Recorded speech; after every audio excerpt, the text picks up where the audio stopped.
नमस्कार, मैं अमन जैन स्वागत करता हूं आप सभी का दैनिक जागरण पर और सीधा रुख करते हैं सुबह की 10 बड़ी खबरों का। हम आज डिजिटल बोर्ड के जरिए समझने की कोशिश करेंगे। हमारी वेबसाइट खुली हुई है कि कौन सी सुबह की 10 बड़ी खबरें हैं जिस पर दिन भर आज नजर रहने वाली है हमारी।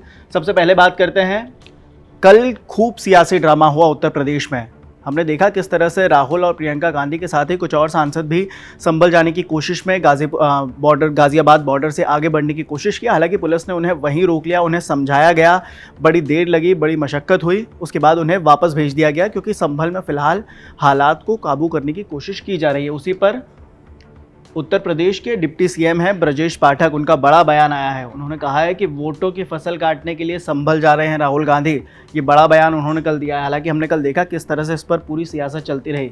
दूसरी आज की बड़ी खबर की बात करें, हालांकि ये पहली बड़ी खबर होनी चाहिए आज की। महाराष्ट्र में जो 23 नवंबर को वोटों की गिनती हुई थी, नतीजे सबके सामने आए थे। हमने देखा किस तरह से महायुति ने एक मजबूत सरकार बनाई और महायुति के गठबंधन में फिलहाल इसको लेकर रस्साकसी चल रही थी कि कौन मुख्यमंत्री होगा। उसके बाद कल देर शाम ये तय होता है कि देवेंद्र फडणवीस ही मुख्यमंत्री होंगे। आज उनका शपथ ग्रहण होना है आज़ाद मैदान में, मुंबई के आज़ाद मैदान में शपथ ग्रहण समारोह की तैयारियां हैं। 5 से 5:30 बजे के आसपास शपथ ग्रहण होगा।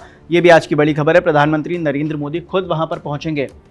जैसा कि हम आपको बता रहे थे, देवेंद्र फडणवीस 3.0 इसीलिए लिखा गया है क्योंकि तीसरी बार मुख्यमंत्री के तौर पर वो शपथ लेने वाले हैं। पहली बार 2014 में मुख्यमंत्री के तौर पर उन्होंने पूरा 5 साल का कार्यकाल पूरा किया था। दूसरी बार फिर सरकार बनी, अजीत पवार के साथ में मिलकर उन्होंने सरकार बनाई। हालांकि 80 घंटे ही वो सरकार चल सकी थी। अब तीसरी बार महायुति की सरकार बनने जा रही है, देवेंद्र फडणवीस ही वहाँ पर मुख्यमंत्री होंगे, ये तय हो चुका है। आज की दूसरी और बड़ी खबर की बात करें तो कश्मीर में फिलहाल शून्य के नीचे तापमान पहुंच चुका है। हिमाचल में भारी बर्फबारी की चेतावनी जारी की गई है। मौसम विभाग लगातार बार बार जिक्र कर रहा था कि किस तरह से वेस्टर्न डिस्टर्बेंस वहां पर एक्टिव होने वाला है और वहां पर अब वेस्टर्न डिस्टर्बेंस का असर भी हमें दिखने लगा है क्योंकि हमने देखा किस तरह से कश्मीर में शून्य के नीचे तापमान पहुंच चुका है। अब इसका मतलब यह है कि पहाड़ों से आने वाली हवा अब उत्तर भारत पर भी अटैक करेगी और वहाँ पर भी ठंड बढ़ने लगेगी धीरे धीरे।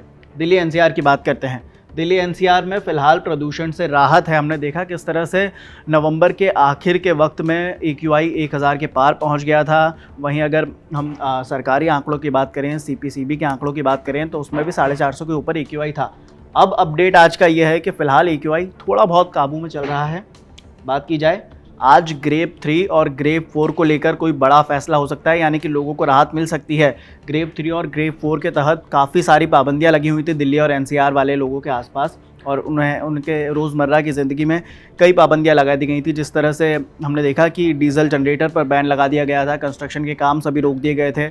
अगर ग्रेप 3 और ग्रेप 4 हटता है तो फिर से ये काम शुरू हो सकते हैं। और बात करते हैं एक और अपडेट की। दिल्ली NCR में पराली नहीं, थर्मल पावर प्लांट से होता है ज़्यादा वायु प्रदूषण। ये ताज़ा रिपोर्ट में इस बात का खुलासा हुआ है। किस तरह से लगातार पराली का जिक्र आता है आपको याद होगा। ये भी आज की एक बड़ी खबर रहने वाली है। इस पर भी हम दिन भर बातचीत करेंगे, आपके साथ चर्चा होगी। एक और बड़ी खबर की मैं आपको जिक्र कर दूँ, आज 5 तारीख है और 6 दिसंबर कल होने वाला है। और 6 दिसंबर की तारीख अगर आपको याद हो तो 6 दिसंबर को दिल्ली चलो मार्च वापस से किसान शुरू करने वाले हैं।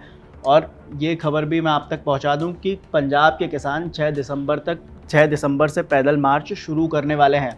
ये भी बड़ी खबर रहने वाली है। अंबाला में धारा 144 लागू कर दी गई है ताकि हालात वहां पर काबू में रहें, ज़्यादा कोई हालात वैसे बेकाबू जैसी स्थिति वहां पर ना रहे। ये भी एक बड़ी खबर आज की रहने वाली है।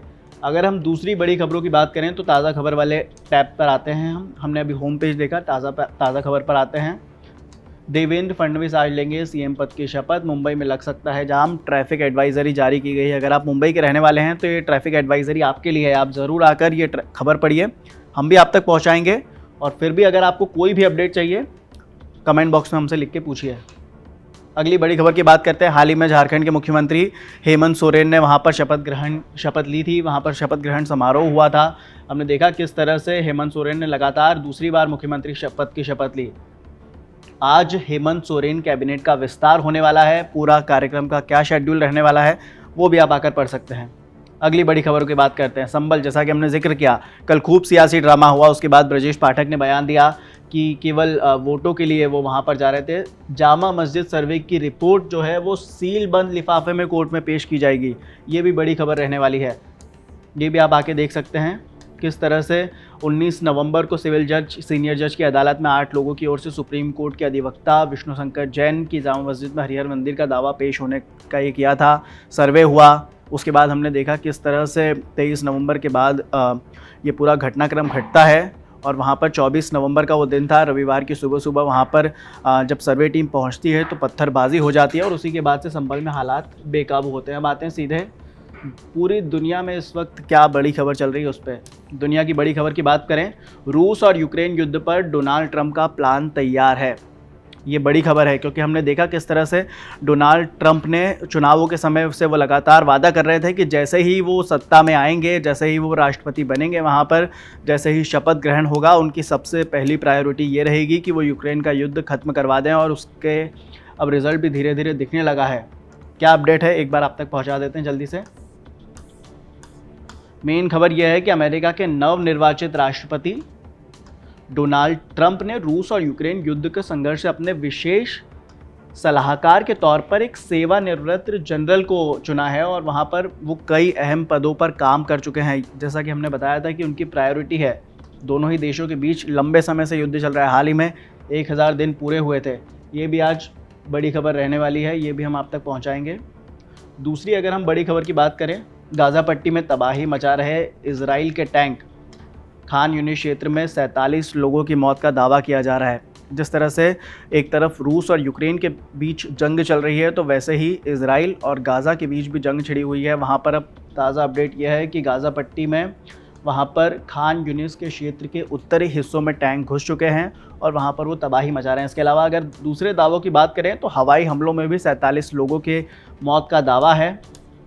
ये भी बड़ी खबर है आज की। और दूसरी बड़ी खबर का अगर हम जिक्र करें दुनिया में और क्या चल रहा है उस पर भी एक नज़र डालते हैं। एक बांग्लादेश से भी बड़ी खबर आ रही है। बांग्लादेश के जो अंतरिम सरकार है उसका नेतृत्व जो कर रहे हैं मोहम्मद यूनुस, उन्होंने पाकिस्तानियों को ज़्यादा वीज़ा देने की बात कही है। ये बड़ी खबर है, ये भी हम कुछ ही देर में आप तक पहुंचाएंगे। आप इसी तरह से ताज़ा अपडेट के लिए बने रहिए दैनिक जागरण के यूट्यूब चैनल पर, लगातार आपको वहां पर अपडेट मिलते रहेंगे। जैसा कि मैं जिक्र कर रहा था, बांग्लादेश की एक और बड़ी खबर हमारे सामने है। बांग्लादेश छोड़ने के बाद शेख हसीना ने पहला सार्वजनिक बयान दिया है। उन्होंने हिंदुओं को लेकर बहुत बड़ी टिप्पणी की है। उनका कहना है कि हिंदुओं पर हमले के लिए यूनुस सरकार जिम्मेदार है। उन्होंने बड़ा आरोप लगाया। पाकिस्तान वाली खबर, बांग्लादेश और पाकिस्तान पर उमड़ा यूनुस का प्यार। पूरी दुनिया में बांग्लादेशी मिशनों को आदेश दे दिया गया है कि पाकिस्तान को ज़्यादा से ज़्यादा वीज़ा दें। एक और बड़ी खबर, बंधकों को ख़त्म कर देंगे। ट्रंप ने चेतावनी के बाद हमास की इजराइल को धमकी दी है।